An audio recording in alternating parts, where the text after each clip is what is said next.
Hey guys, Brett Sheehan with Razor Sharp Lawn Care. It's my first video that I've done. Just want to show my 2022 lawn setup. It's a little late, the season's already started, but just been busy. Hadn't really had time to do it before. Got a little bit of rain going on today. Got a couple of jobs done this morning, and it's just set in for the day. So I'm done now. But anyways, we'll get to it. So I decided to upgrade this year. I started with this is my first full year since last spring, full season going into it. But I had the Honda HRX 21 inch, and it did pretty good. But I'm a solo operator, so I really kind of need to realize I need to save some time, and it needed something to do a little bit better bagging. I just felt like it had a little bit to be desired.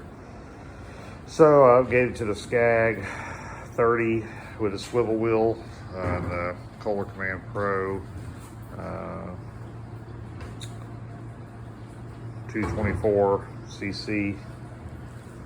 So that's been pretty good mower. It definitely bags better, saves on time. I like the gallon gas tank. That's pretty nice. You basically fill up in the morning and you don't touch it for the rest of the day, sometimes 2 days, depending on how much you're using it. I think right now I have about, what is that, about 33 hours on it. I will say the only thing that I've had a couple of small issues with it. When I first got it, the hour meter ran too tight on it, and it actually snapped on the first day. So I had to take it back up there and get it. So it's actually got a few more hours than that on it, but had to get it fixed. The tube that comes from the motor that drains the oil, it was actually loose. So it was actually leaking a little bit of oil out of it. So I took it up there. They went ahead and took the motor off, tightened it, got it all squared away.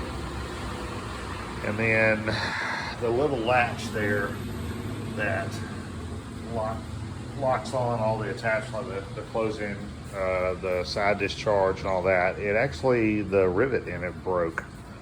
I think I had about 18 hours on it at the time it broke.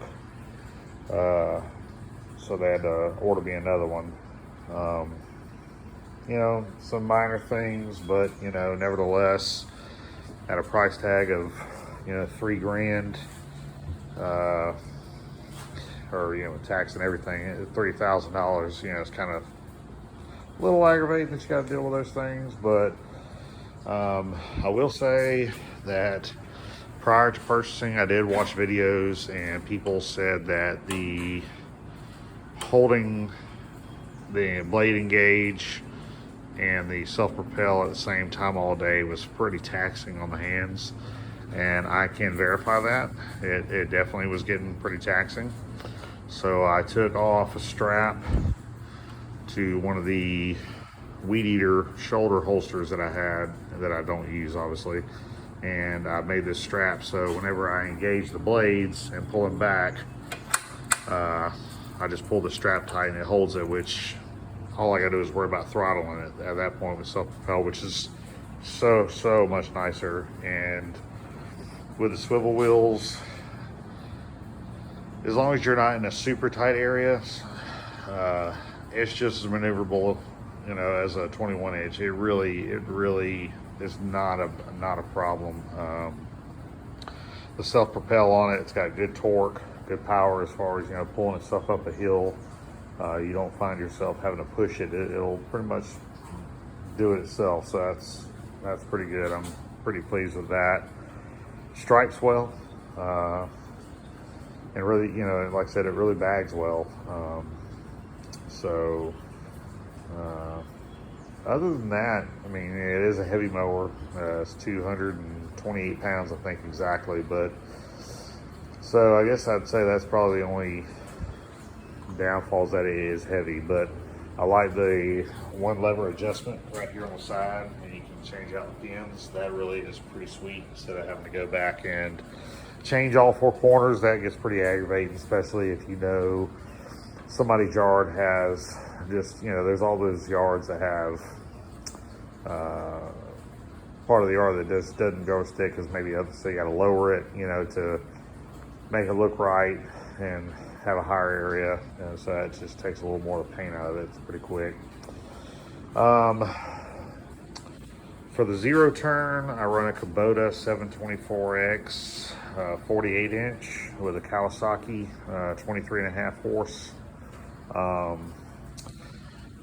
I've been seeing a lot more people here lately, a few more people starting to run Kubota.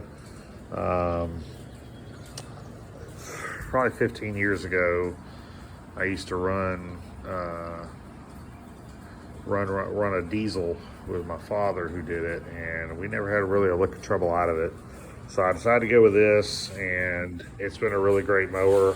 I started with a residential Kubota, and it did pretty good, but I started last spring with 5 accounts. Now I'm at 46, and I know I needed something, obviously, to handle the workload, and it's done a really good job. You know, and if you're wondering how good the cut is, I literally had a buddy of mine today tell me, I started cutting his grass at the end of last year. He had a bigger company cutting it, and they use walkers. But he literally told me today, he was looking at the yard last week after I cut it and didn't know which mower I used, but thought to himself that that was the smoothest and best the yard has ever looked since he's been there, which I thought was pretty high praise, considering, like I said, walkers are known for putting out really good cuts. So, and you know, now granted, I will say, when I bought it, the tire pressure was a little bit low, which created a better ride and stuff. And I would say that with the lower tire pressure and whatnot, it did not deliver as good as a cut as it is now. So I thought it was a little low, inflated, and it's really sad to say that's really what changed it. I mean, it really cuts really smooth, really good cut. So, like I said, solid machine, the deck lever. I like the K-lift, so it's got the arms that lifts the whole deck versus, you know, chains or whatever. I kind of like that. Got the bracket here for the accelerator bagger.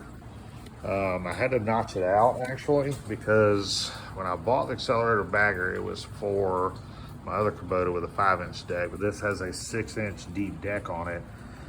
So it was spitting grass on the side, so I had to add some aluminum and notch out the bracket so it sat lower, and it works great. It really bags well. So I got that issue worked out. Then of course my weed eaters, I'm running, got a 94R here and 291 KM 91s. So they've all been pretty good. I actually feel like I like the KM 91s a little bit better for power. They don't seem to, it's hard to say, like the grass trips up the 94 every now and then when it kind of hops on the grass a little bit. It's almost like the grass slows it down. It's hard to explain, but I will say the 94 is maneuverability wise, like, you know, just it's lighter, but the 91s definitely have better power. I am running the Darwin grips on all of my units. This really, honestly, has been a game changer. My wife bought these for me for Christmas, and I really don't know how I could go back. I've had back issues over the years, back surgery about 13 years ago, and when you're weed eating all day, obviously bent over, your back's half wrecked by the end of the day. But these right here keep me upright, and I'm they're well, I mean, they're $54 a piece unless you order them in like multiples. They also give you a little bit of a discount. You can go to Darwins.com and or Ballard Industries, either way. But man, I mean, honestly, I know other people have said it. They truly, truly make a difference, and my back doesn't hurt anymore at the end of the day like it used to, and that I credit it to that, honestly, 100%. I'm running with the Torax weed eater rack. I was trying to save a little bit of money and get something that was pretty decent. So basically you just put this one lock on, and then these open, and you can individually let up the latches and drop the latches out to release the weed eaters.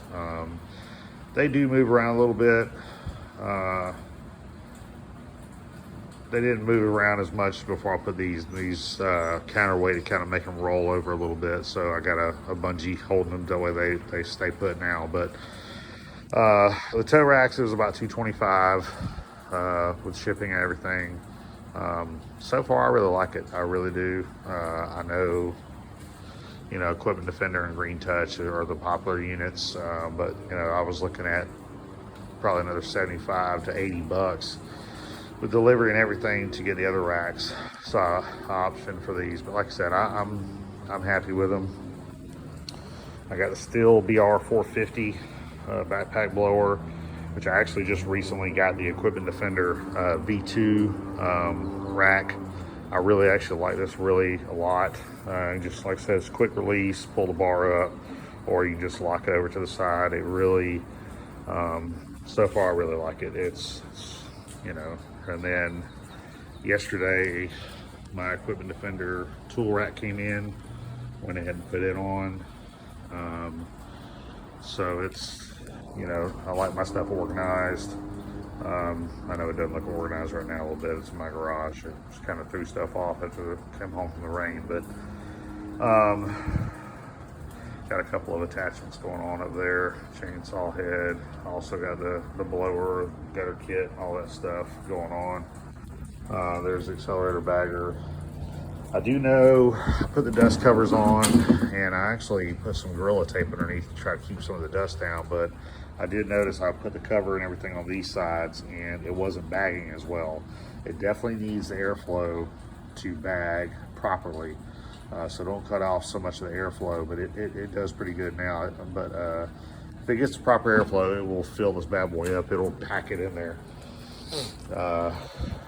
So running a 6x12 utility, obviously utility tread. I got the Gorilla Lift on. That also has been awesome. Now, granted, you lose some mountain space as far as putting other racks and what have you on there, depending on what you're trying to accomplish.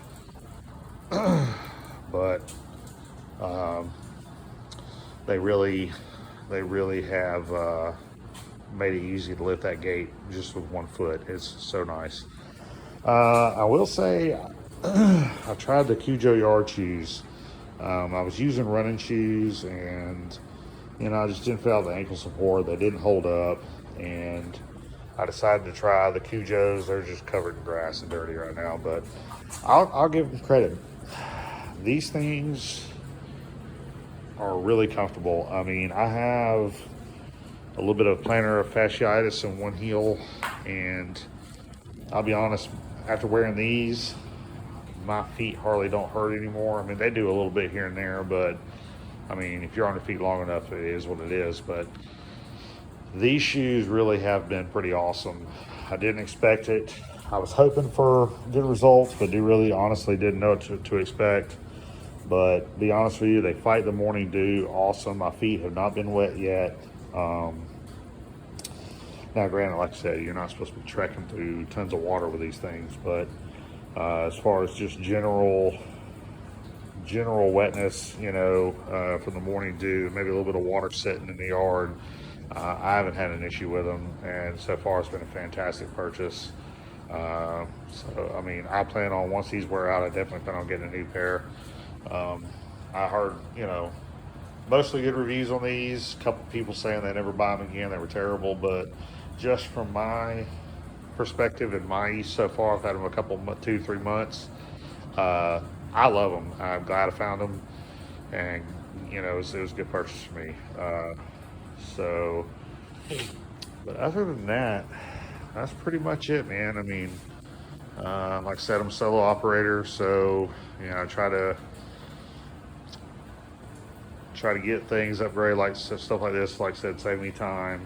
Um, but it's that's it, guys. So hope y'all have a good one. If you got any questions, let me know. Like I said, it's my first video, so maybe a little out there, but just trying to throw some thoughts together, show what I'm running, give some opinions. Um, maybe if you got, like I said, you got some ideas, you've seen Kubota, you've seen Skag, you really don't know what it's going to be like. That's my opinion on them. Like I said, everything's got some good, everything's got some bad. But all right, guys, have a good one. Thanks.